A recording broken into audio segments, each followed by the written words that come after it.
네, 안녕하십니까 여러분, 최우승입니다. 자, 이제 고려의 정치사를 쭉 훑어봤잖아요. 고려의 통치 시스템과 대외 관계를 살펴보겠습니다. 먼저 통치 시스템을 살펴볼 건데요. 야, 이거 학생들 진짜 공무원 준비 학생들이 가장 어려워하는 부분 중에 하나죠. 처음에 정말 헷갈립니다. 제가 간략하게 설명드릴게요. 이 정치 조직이라고 하면요, 지금에 똑같습니다. 그냥 국무총리 있고요. 그리고 밑에 장관들 있잖아요.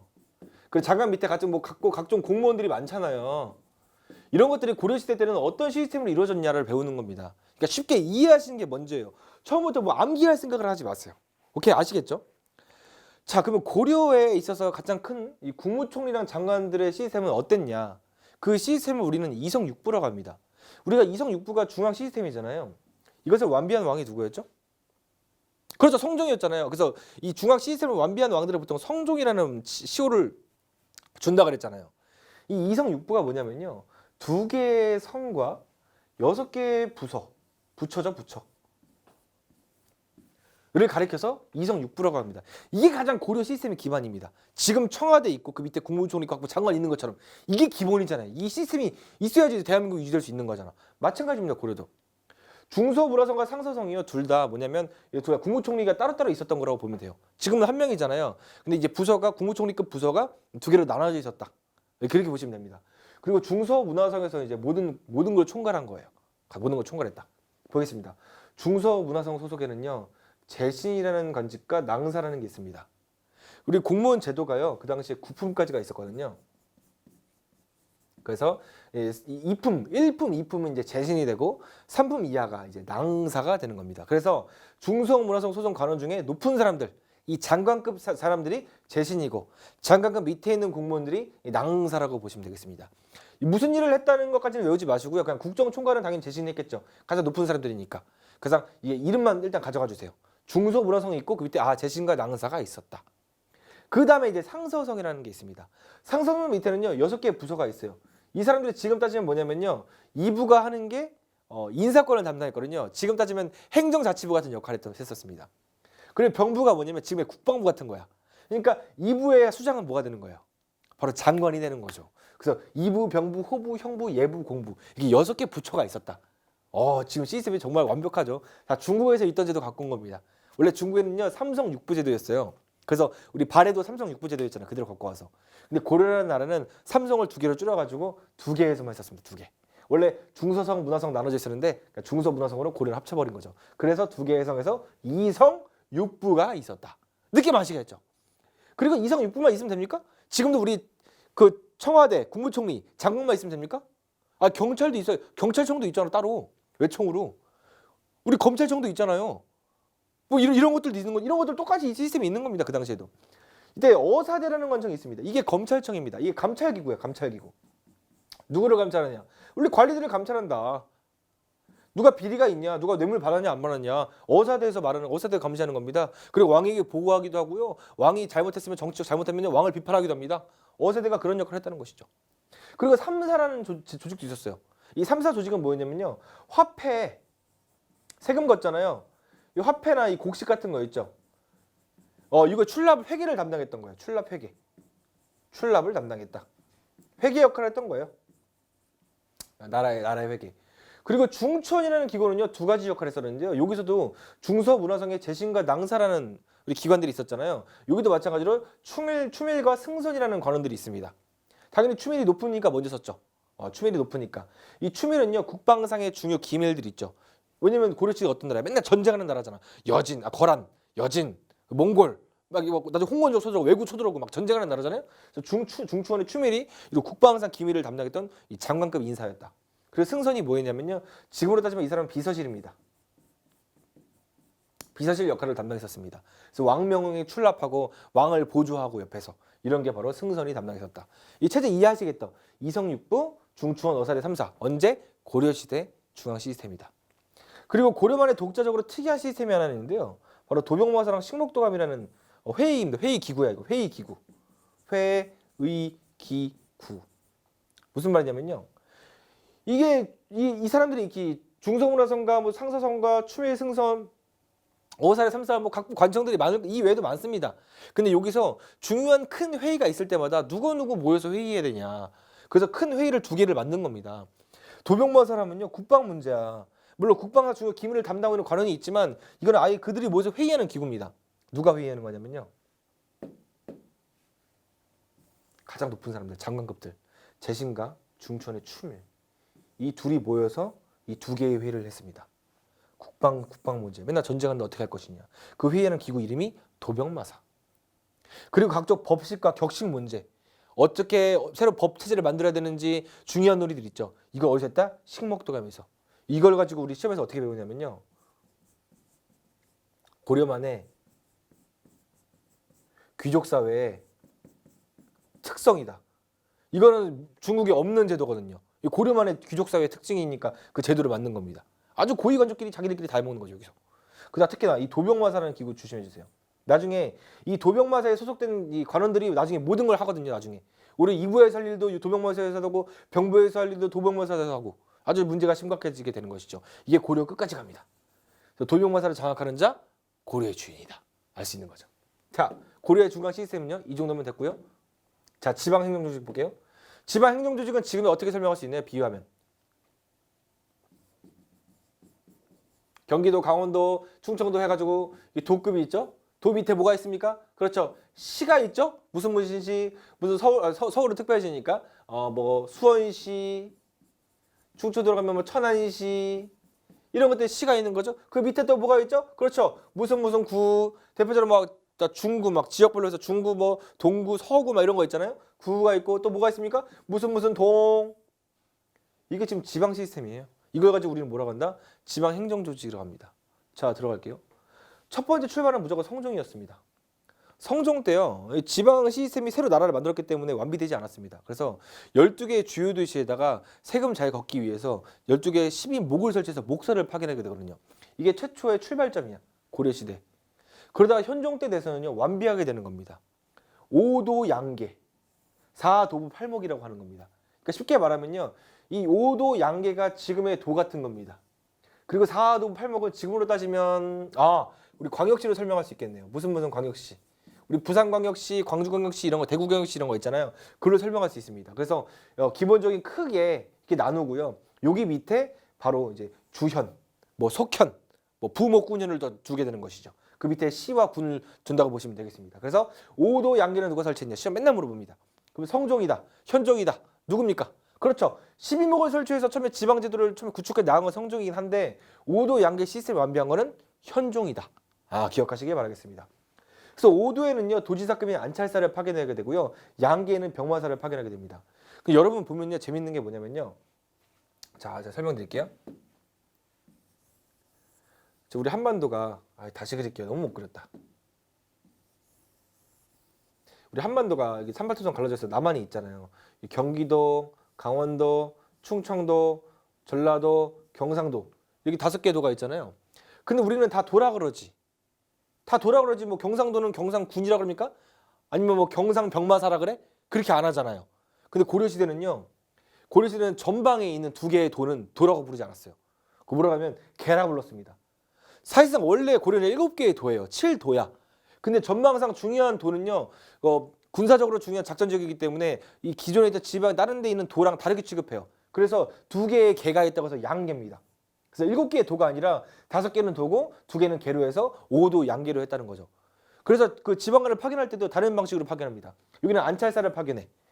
여기는 병마사를 파견합니다. 딱 냄새가 나죠. 병자가 들어가잖아. 병사를 관장하는 역할, 병사와 말을 관리하는 사람을 병마사라 그러는 겁니다.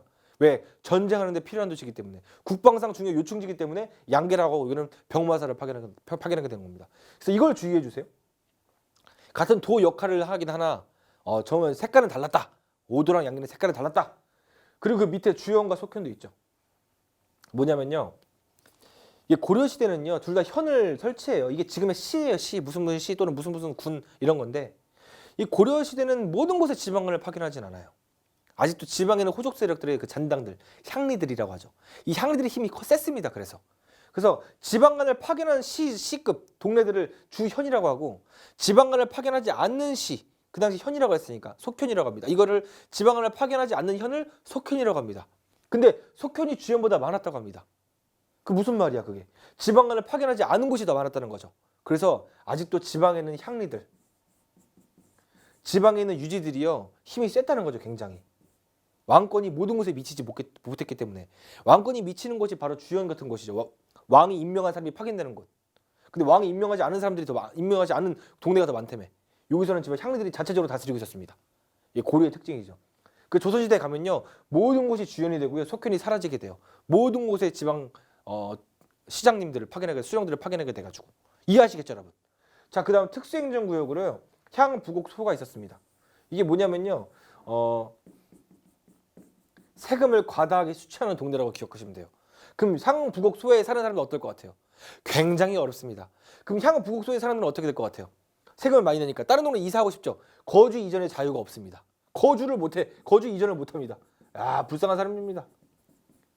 근데 일반 평민 취급받아가지고요. 차라리 노비였으면 세금도 안 내지. 왜? 노금은 사람이 아니니까.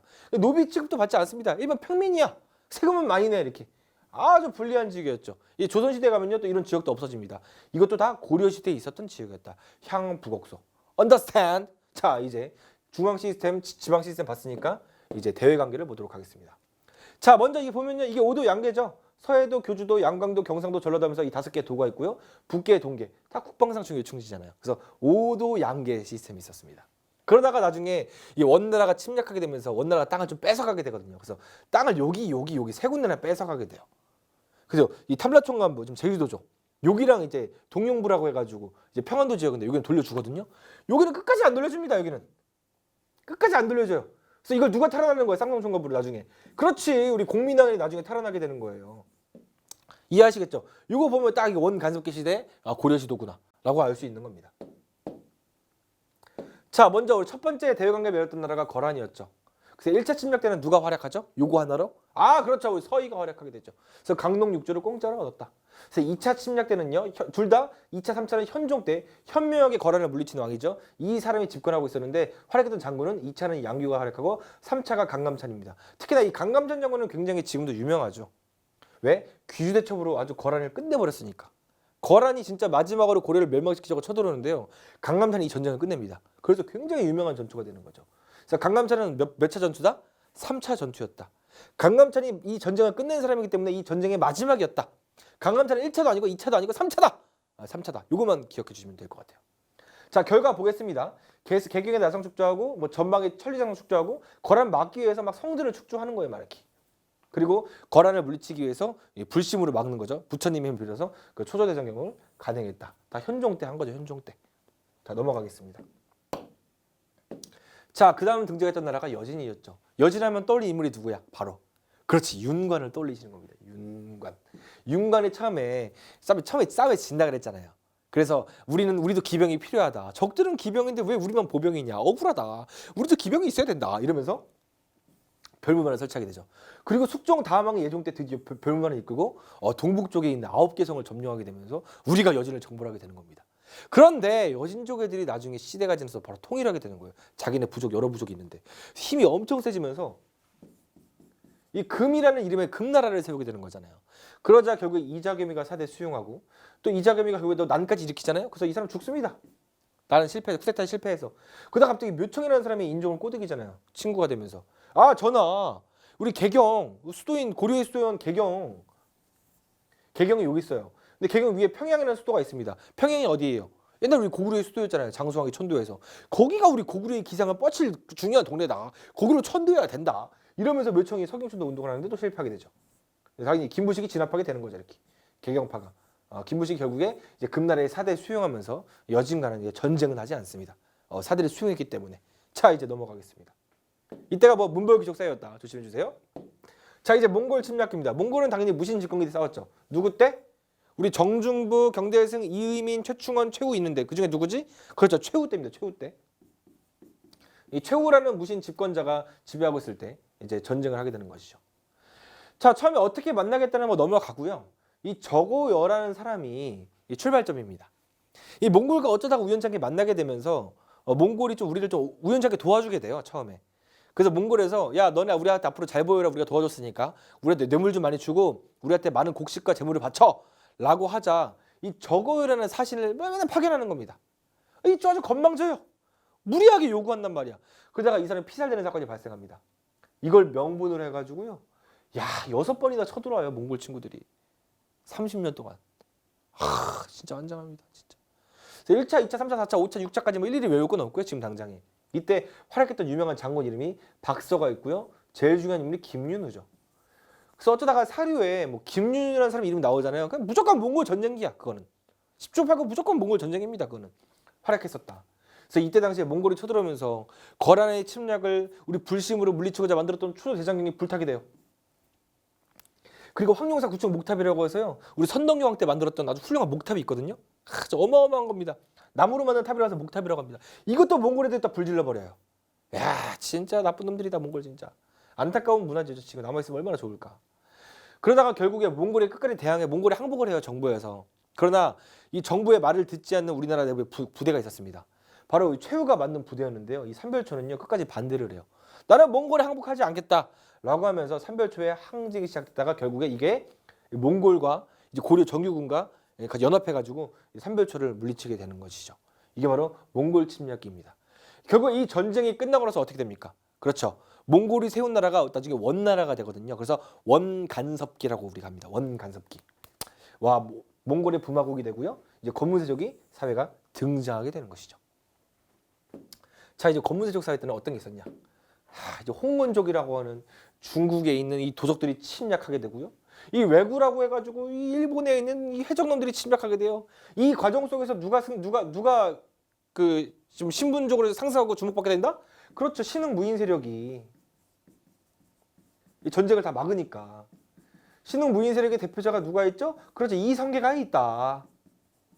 기존에 우리 검문세족이랑 중앙 정치 집단으로 신진사대부랑 둘이 대결하고 있었는데, 신진사대부가 누굴 끌어들인다? 이성계랑 편을 먹는다. 그리고 거기서 제껴버린다. 그리고 마지막으로 공영왕을 폐위시키면서 이성계가 새롭게 이 조선을 건국하게 되는 것이죠. 언더스탠? 매우 쉽지 않나요? 이 마지막에 전쟁을 하니까 이 무인 세력이 커진 거예요, 힘이. 그 신진사대부가 결탁하면서 이 고려라는 나라가 썩어빠졌다, 무너져야 된다. 그러면서 조선을 건국하게 되는 것이죠. 이 최근에 드라마 태종 이방원이라고 KBS에서 드라마 하는데요. 그거 보시면 아주 그냥 간략하게 쉽게 이해하실 거예요. 고려라는 나라가 이렇게 해서 멸망했구나. 드라마 좀 보시는 것도 추천드리겠습니다. 저는 아주 재밌습니다. 자, 여기까지가 고려 대외 관계까지 마쳤고요. 제가 지금 이번에는 그냥 뭐 기초 강의이기 때문에, 아주 기초적인 강의이기 때문에 이 사회사랑 경제사는 따로, 문화사는 다루지 않겠습니다. 정치사, 도대체 고려라는 나라가 어떤 식이고 조선이라는 나라가 어떤 식인지 이런 것만 간략하게 설명하는 시간이기 때문에 이 정치사 위주로만 제가 수업을 진행하도록 하겠습니다. 자, 고려는 이제 끝났고요. 다음 시간에 이제 조선에 대해서, 과연 조선이라는 나라는 어떤 나라였고 중요한 왕들은 어떤 왕이 있었는지에 대해서 살펴보도록 하겠습니다. 고생하셨습니다.